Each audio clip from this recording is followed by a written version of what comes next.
Welcome to College Smart Radio, helping you bring into focus the true cost of college and how to tackle the runaway cost of financing a college education. College Smart Radio is hosted by Beatrice Schultz, a certified financial planner and founder of Westface College Planning. Now, here's your host for College Smart Radio, Beatrice Schultz. President Obama signed a bill this month that changed the rules for federal student loans. If you type new government student loans into your internet search engine, you'll see all sorts of new articles that are published every day. Articles with titles like Obama signs bill lowering student loan rates. That went from the Christian Science Monitor. To student loan rates will feed federal profits from USA Today. To new student loan deal, good or bad for borrowers from the U.S. How do you decipher, that was from U.S. News. How do you decipher the real rules from all this news? On today's College Smart Radio program, I'll be discussing the facts that you need to know about the new federal student loan rules. I'm Beatrice Schultz. Welcome to our weekly show, College Smart Radio, where we help you tackle the runaway costs of a college education.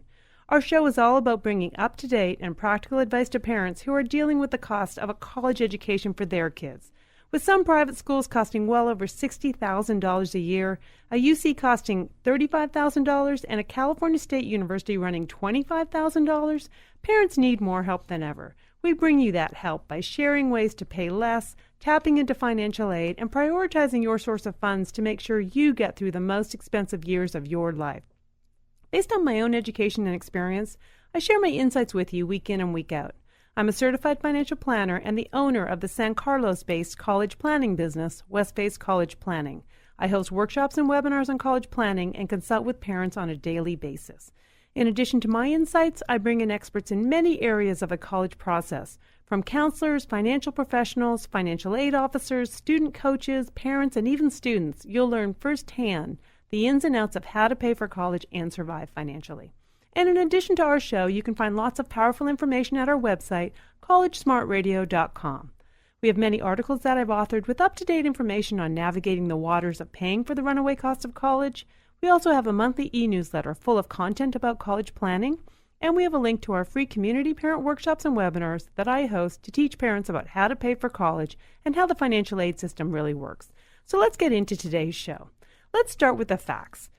There are approximately 37 million student loan borrowers with outstanding student loans today, and that's according to the Federal Reserve Board of New York. Fact number 2, there is roughly somewhere between $900 billion and $1 trillion, and perhaps over $1 trillion, in total outstanding student loan debt in the U.S. today. The Federal Reserve Bank of New York last reported $900 billion, while the Consumer Finance Protection Bureau reports around $1 trillion of student loan debt.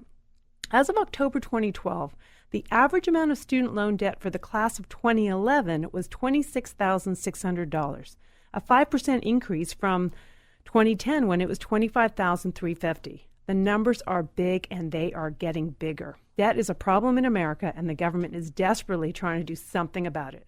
On today's show, we're going to be talking about the new bill signed into law this month, which changes the rules today and in the future for government student loans. My guest on today's College Smart Radio program is Bill Faye. Bill's a staff writer at debt.org, that's DEBT.org, and he's been a past guest on College Smart Radio discussing the huge debt problem in America. Today, I've invited him to discuss the details of the new government student loan program, including the good and the bad. Debt.org helps people eliminate their debt. Their website has resources available to help you understand your debt and manage your debt. They also offer to help you create a spending plan before you take on that first loan to help you minimize your debt. Bill Faye is joining us on today's show via phone from Florida. Hi, Bill. Welcome back to College Smart Radio. Thanks for having me back, Beatrice. I appreciate it. Thanks for joining us. Let's start by sharing a little bit about yourself and a little bit about your expertise on debt. Well, I have been writing about debt for about a year now, after amassing quite a bit during my previous 56 years. I have 2 sons in college.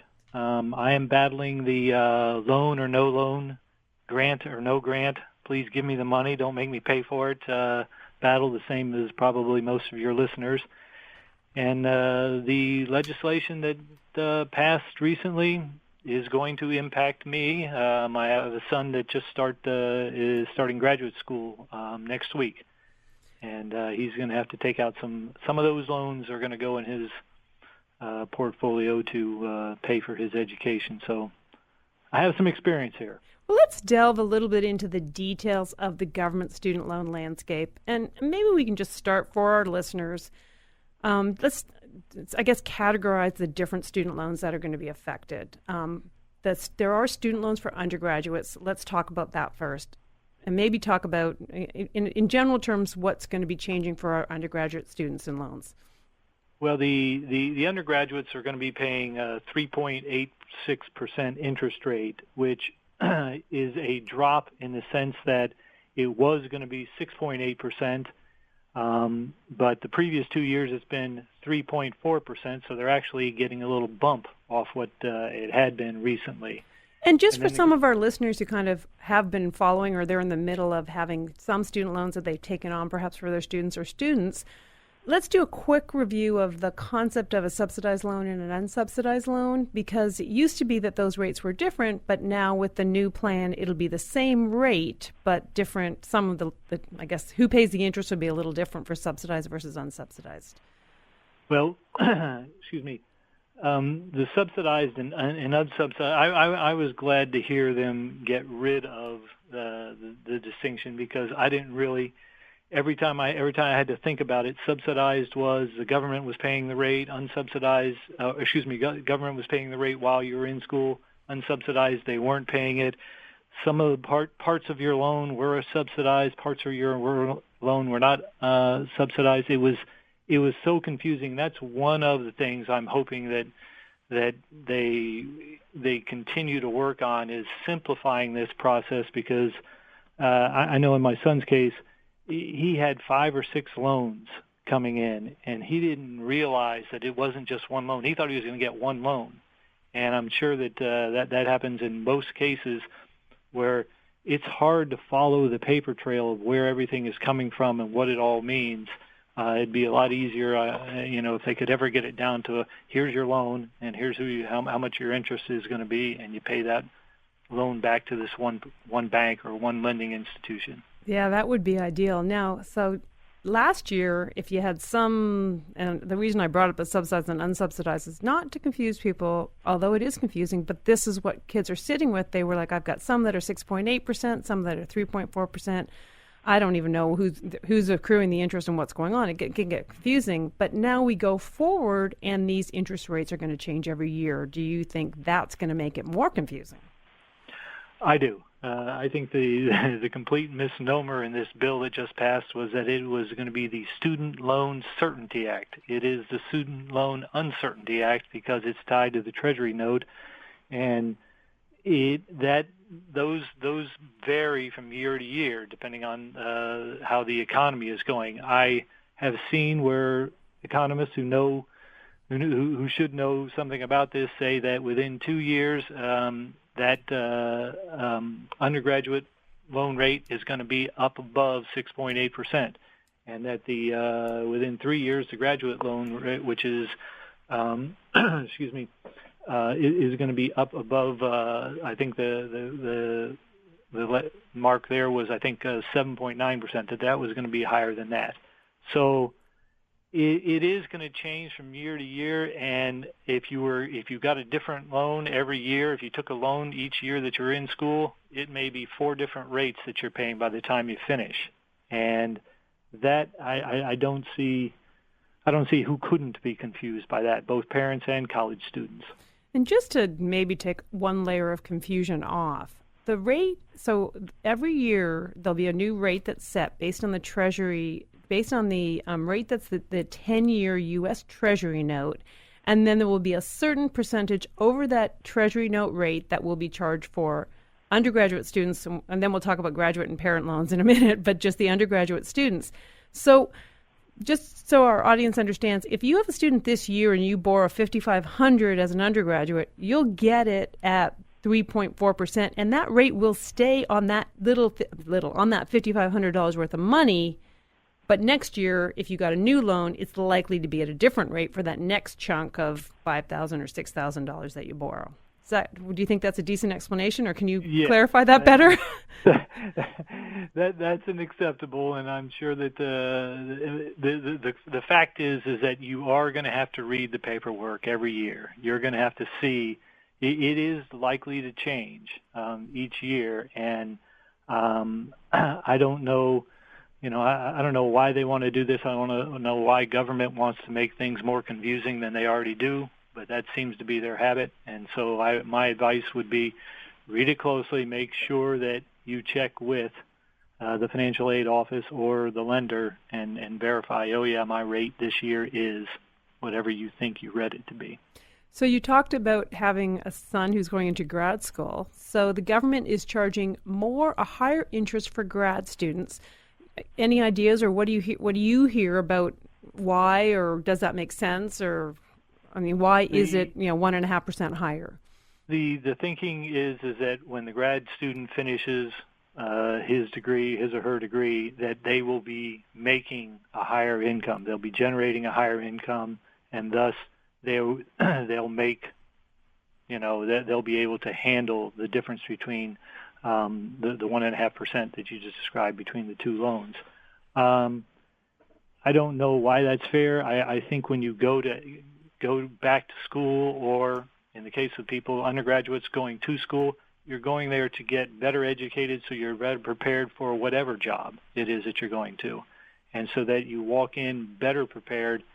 And I don't understand the distinction of no matter when you go back to school, you should be able to go and better yourself at wherever you are without having to pay any penalty for, yes, I hope to make more money, but it's not a certainty. There's no guarantee that when he gets out, he's going to have a better job than if he'd just started right now. Well, and it also bodes really the opposite of what we think of as private enterprise, which is you're going to give the best rate to the one that's most likely to pay back the loan. And if the graduate student's going to make more money, they're going to be more likely to pay off that loan. We're going to take a break right now, Bill, and then we'll be right back. You're with us on College Smart Radio, where my guest today is Bill Faye of Debt.org. Bill and I have been discussing student loans. We'll be right back after a quick break. For more information on today's topic, visit collegesmartradio.com or call area code 650-587-1559. College Smart Radio continues in moments on AM 1220 KDOW. Contact Beatrice Schultz at collegesmartradio.com or call area code 650-587-1559. Now, back to College Smart Radio with your host Beatrice Schultz on AM 1220 KDOW. Welcome back to College Smart Radio, where we help you tackle the runaway costs of college. I'm Beatrice Schultz. We all know that college is expensive and will most likely be some of the most costly years for a family. Understanding how to navigate the college costs is a smart thing to know. To help families be on this radio show, I host community workshops live and via webinar several times a month that explain the costs of various colleges, how the financial aid system works, and things to consider to prepare yourself for this tremendous expense. To learn more and reserve your seat, go to my website at collegesmartradio.com. If you've just joined us, I've been talking with my guest, Bill Faye, about federal government student loans. Bill, we were just talking about, the different rates that are today being charged as part of that is the new student loan rates for undergraduate students, graduate students, and there's also a different rate per parent. So undergraduate for 2013 is 3.86%. Graduate students will be paying 4.41%. And what about parent plus loans? 5.41.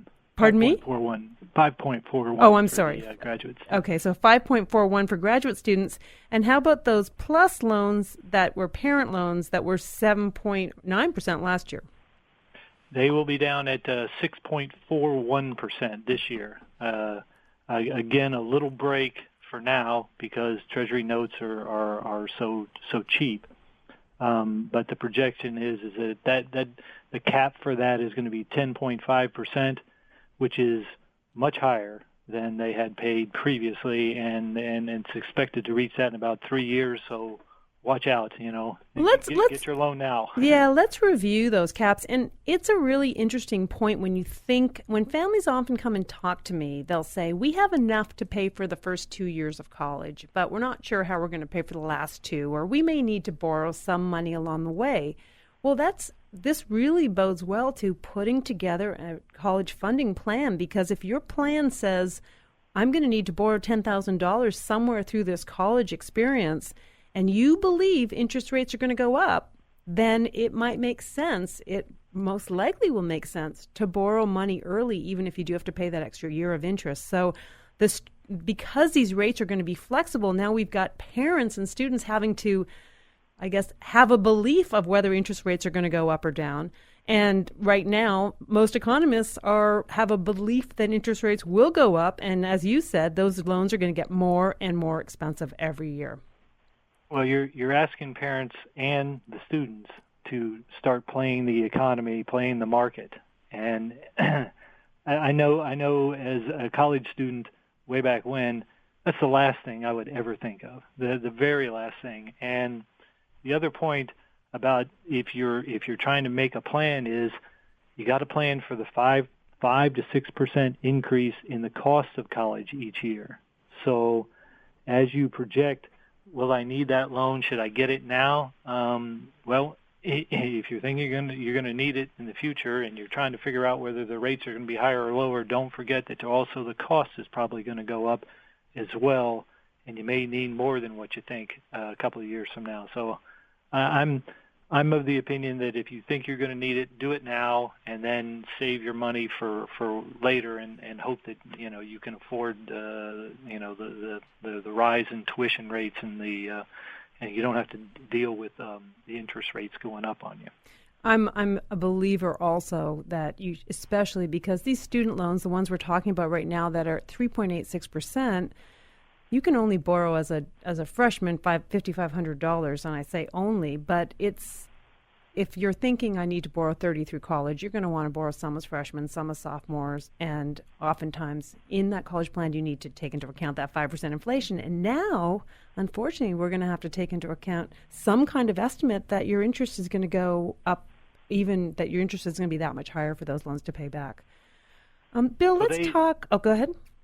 I was going to say they do have a cap, so the highest it can be. But boy, it's quite a range. In the undergraduate loan, that's quite a range from 3.86 up to 8.25%. That's a big jump. And you just said that casually, but 8.25%. We have not seen interest rates like that anywhere other than very non-conforming very loans for people who really have poor credit.